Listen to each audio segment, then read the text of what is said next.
All right, so here is the lemon and strawberry sorbet. We can do it with coconut water, or I like it creamy with the evaporated milk. I'm going to show you the two different ways you can make it. With the milk, it's higher calorie, it's 150 calories, and with the coconut water, it comes down to 62 calories, if I'm not mistaken. 50 calories from 1 cup of strawberries, which is about 10 frozen strawberries. This recipe only works if the strawberries are frozen, so that's where you get the ice cream type of effect, that cold effect, right? The Zico coconut water, that one right there has 45 calories to every 8 ounces, and we're only using 2 ounces for this recipe.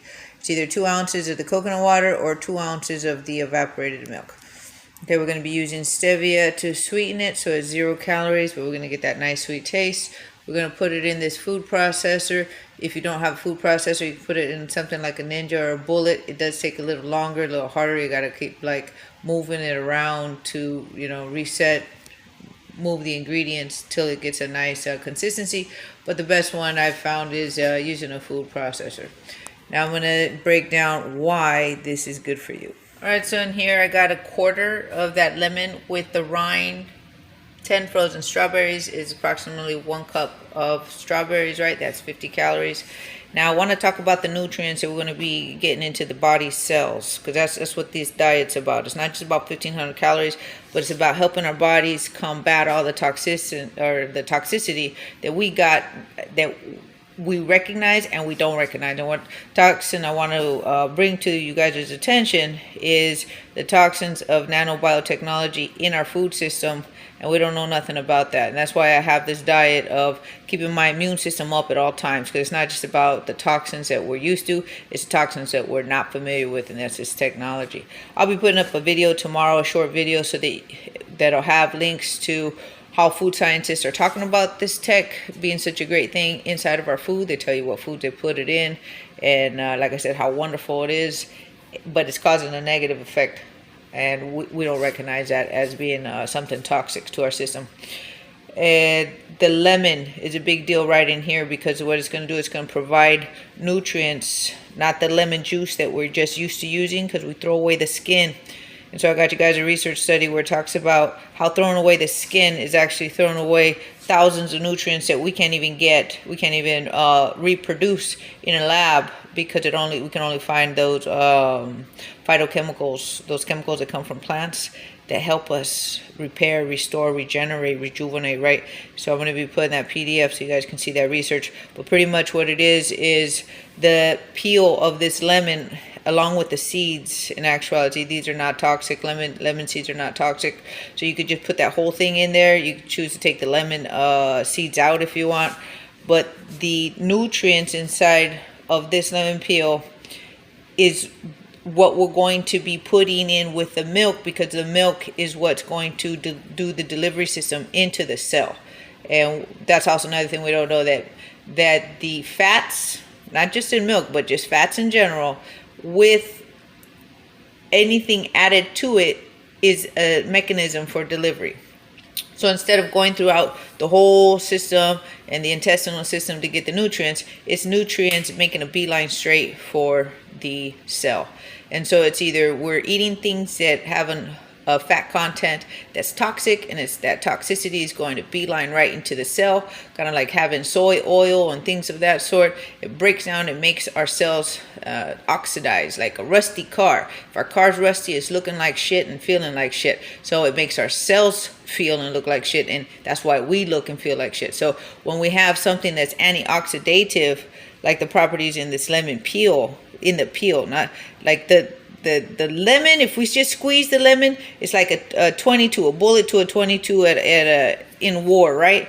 You're not going to get too far, not too much. But the peel inside of this is like a bazooka at war. You're going to take care of a whole lot of toxins all at one time. It's like out.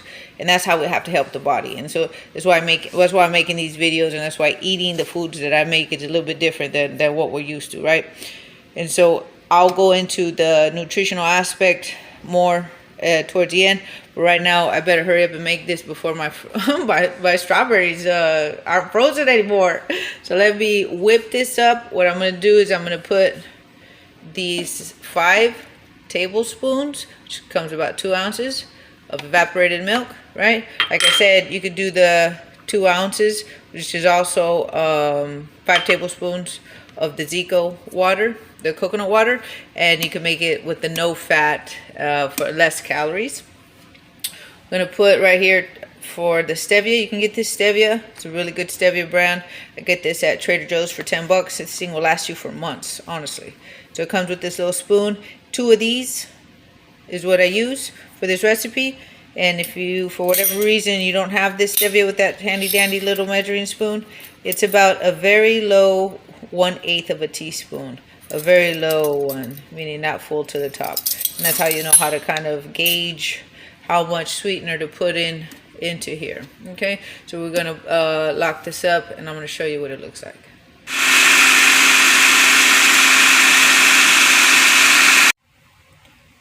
So after it's all whipped up, this is the consistency. If your strawberries are more frozen, it's even a thicker consistency. It's really, really nice, in all honesty. I wish you could feel this texture, right? Well, I guess you will when you make it. But what I want to show, or what I want to express right here is, if your strawberries are very frozen, you might need a little side of water to be adding as you're blending to be able to loosen it up. But my strawberries were pretty, they were thawing out, so I didn't need to add any water. But this is a really delicious 150 calorie delight with high power bazooka nutrients that I'm about to tell you right now.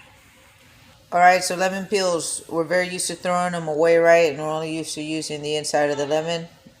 Somebody just like that, but I had to learn a lot of things to start combating this technology, breaking down my system. And so eating the skin has compounds in it that, like I said, we cannot reproduce inside of a lab. And I'm going to just give you a quick little breakdown along with a PDF so you can see the research studies on this. So you recognize I'm not just talking out of my ass or just regurgitating what everybody else is saying. There's some real stuff that we got to get used to being in our food, and that is the flavonoids. I'm always talking about the flavonoids, right? It's a compound within the phytonutrients, meaning the nutrients from plants. But because it regenerates, restores, repairs, and improves, we only get better. And so we got to find ways to start putting that into our diet, and this is one of them. So the lemon peel, we're talking about, it's antimicrobial. This is why the pectin that's inside of this skin is used in jams and preserves and in foods, because it keeps the microbes out of, keeps the food from going bad.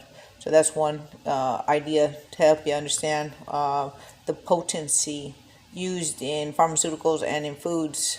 What is it? As a food preserver, right? Because it's so it's the highest actually in antimicrobials. It breaks down kidney stones. It lowers liver cholesterol, which is the fatty liver, meaning kids got fatty livers. It's not just alcoholics. Kids got fatty livers. Adults got fatty livers. Young people got fatty livers. Why? Because our livers are full of toxins. Our body makes fat, wraps around the toxins, and then that's because the liver can't push out the toxins anymore.